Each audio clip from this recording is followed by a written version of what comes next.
Hello my dear friends, you're on the Military Summary channel, and this video we're going to discuss the most important events that took place during the previous 12 hours. We have a lot of very interesting updates, so let's start. And first I would like to start with different statements and articles that were made by different Western media before the Trump's inauguration. For example, the New York Times reported that Russia will retain control over 20% of Ukraine's territory. Also, the New York Times stated that a ceasefire could be ensured by European peacekeeping forces, most likely led by British, German, and French troops. As for Donald Trump, he made also lots of statements before his inauguration, and he was talking almost anything, nothing about Ukraine itself. He was talking about Mexico, he was talking about illegal migration, he was talking about Russia, but when talking about Ukraine, he was talking just about peace and truce and nothing more. So, which means that Ukraine is not going to be the priority target for the next elected president of the United States of America. Another important article was published by the New York Times regarding Antony Blinken, how Antony Blinken, America's top diplomat, became a Secretary of War. At the time, the chairman of the U.S. Joint Chiefs of the Staff, Mark Milley, suggested that Ukraine take advantage of the achievements on the battlefield and begin peace talks with Russia, but Blinken insisted that the fight continue. That before this date, before the 20th of January, there was just one person who was responsible for the prolonging of the special military operation and the war in Ukraine, and we are talking about the former Prime Minister of the United Kingdom, Boris Johnson. But now we see that there were at least two people in the world who were responsible for that bloodshed. Now let's discuss additional interesting statements that were made, for example, by the Commander-in-Chief of the Armed Forces of Ukraine.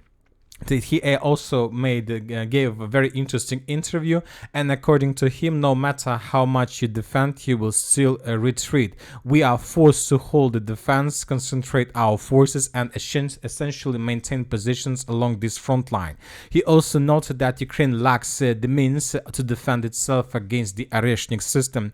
Another important statement made by him, that Commander-in-Chief of the Armed Forces of Ukraine, Styrsky, stated that the mobilization being carried out in Ukraine does not cover the needs of the Ukraine armed forces. One can say that he is trying to raise problems, he is trying to improve his positions, maybe to change something, but if you ask my opinion, when I saw this article, first thing that came to my mind that that was excuses for his failures along the line of combat contact. And when reading this article, one thing came to my mind, that most likely Styrsky would be changed very soon in the very near future. He will be replaced by someone else.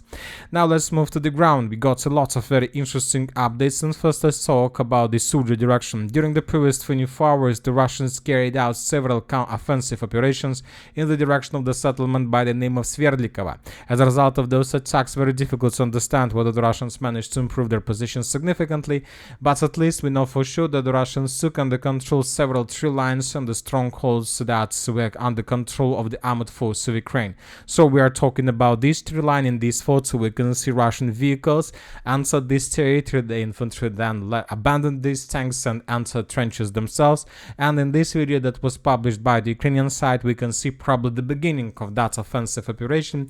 The Ukrainians of the 36th Brigade were repelling another Russian attack with a significant number of armored vehicles and tanks. Some of the vehicles were destroyed, but anyway the Russians managed to improve their positions at least a little bit.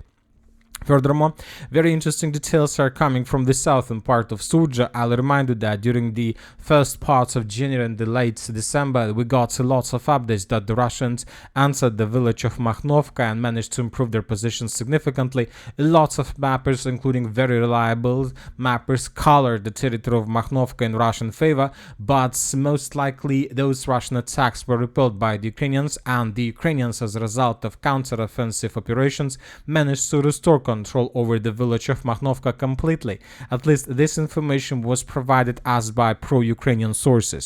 So let's compare the map. This is the map by the end of the 19th of January. As you can see, the Russians control at least 40 or 45% of the settlement, but by the beginning of the 20th of January, the Russians control most likely less than 5% of the settlement.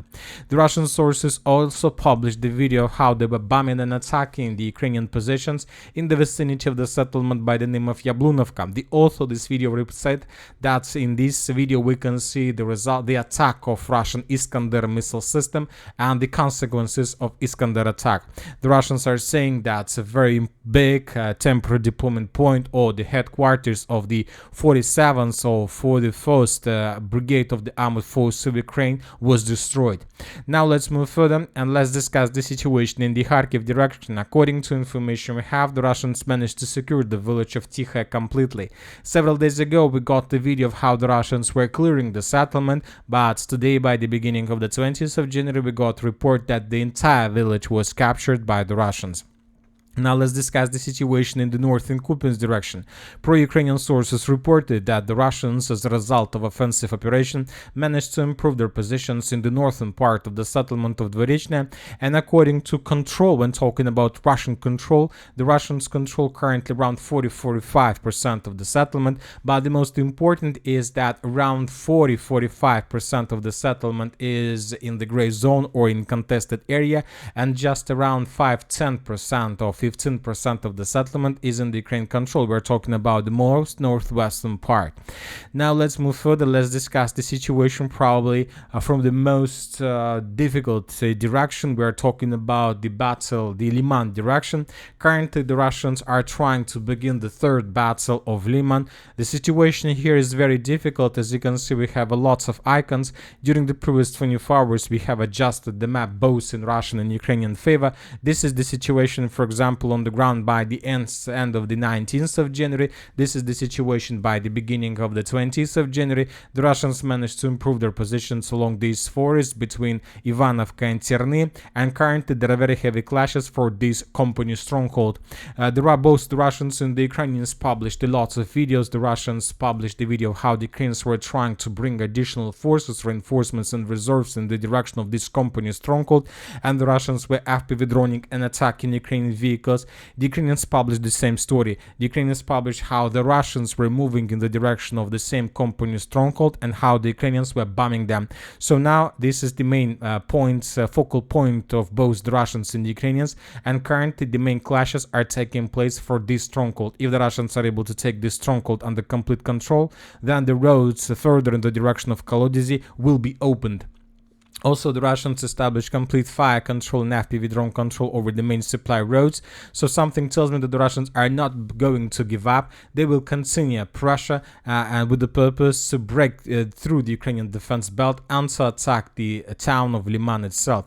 Furthermore, according to information we have and according to the video that was published by the Ukrainian side, the Russians managed to improve their positions also in the northwestern direction of the village of Ivanovka. The situation for the Ukrainians in this area is very complicated. We see that they can't stabilize the situation, so let's wait and see what is going to be next. Now let's discuss the situation in the Chasiv Yar direction. During the previous 24 hours, nothing special.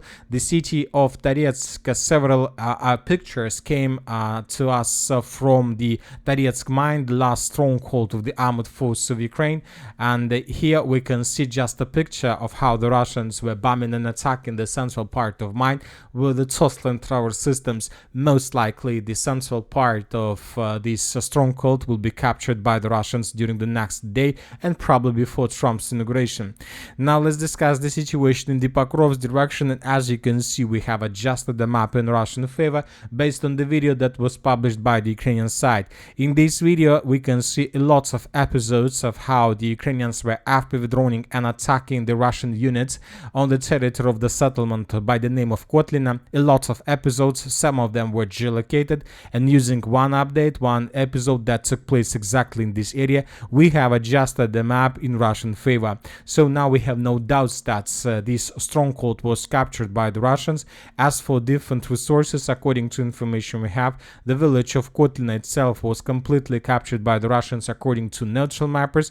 We don't know for sure whether it's true or not. We need additional pictures or something to confirm this, but these are, for example, the changes on the ground. This is by the end of the 19th of January, the situation, and this is at the beginning of the 20th. The Russians established control over the railways, over the fields, and the Russians, according to neutral mappers, completely captured Kotlyne. The sources are saying that the farms into the north of Kotlyne were also captured by the Russians.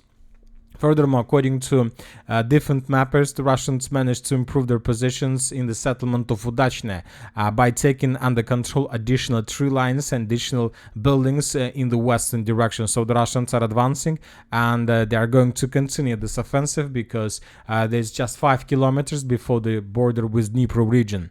According to information we have, the Russians managed to improve their positions in the western direction from the settlement of Slavyanka. This information was provided us by different mappers like pro-Russian mappers and pro-Ukrainian sources. This is very important operation because from the road between Andreevka and Yasenevo, the Russians can begin the outflanking operation with the purpose to cut the settlement of Andreevka and Andreevka fortified area in Kotlyne. As for the Kurakhova pocket, during the previous 24 hours we haven't received anything special, just the regular activities. The Russians are advancing, but we see that the Russians are not advancing as they used to advance during the battle for Kurakhova itself, during the battle for Uspenovka fortified area, just a regular military activity. And as for the town of Velika Novoselovka, during the previous 24 hours, during the previous night, we got several updates. The Russians in this video were bombing and attacking the central part of the settlement, trying to break the Ukrainian retreat process, not to allow the Ukrainians to escape the cauldron. And most likely from the other side, this is something like artillery preparation before the final attempt of assault of the settlement. As for different mappers, the Russians during the previous 24 hours managed to improve their positions a bit in the northern part of Kurakhova, and the Russians of Velika Novoselovka, and the Russians managed to improve their positions a bit in the eastern part of the settlement. As for now, we still haven't received anything that can confirm the Russian presence in the central part of the settlement, which is probably the beginning of the end. On the other side, the Russians continue advancing in the direction of Novocherad, Acheritovate, Iskudne. The Russian sources published lots of videos of how they were FPV droning and attacking the Ukrainian positions, vehicles and equipment in this side. I'll remind you that with the fall of Velika Novoselovka, the Russians most likely will try to force this flower to bloom, and so that's why they need to begin everything already to advance further in the northwestern direction. And most likely one of the roads of attack is going to take place between the settlements of Novokamar, Novocheritovato and Skudne. And obviously this is going to happen in the very near future. And that's it for the short video. Military Summary channel reminds we condemn any violence in the world. Thank you for your watching. Subscribe to my channel, put your likes to my Patreon, and have a good day. Bye bye.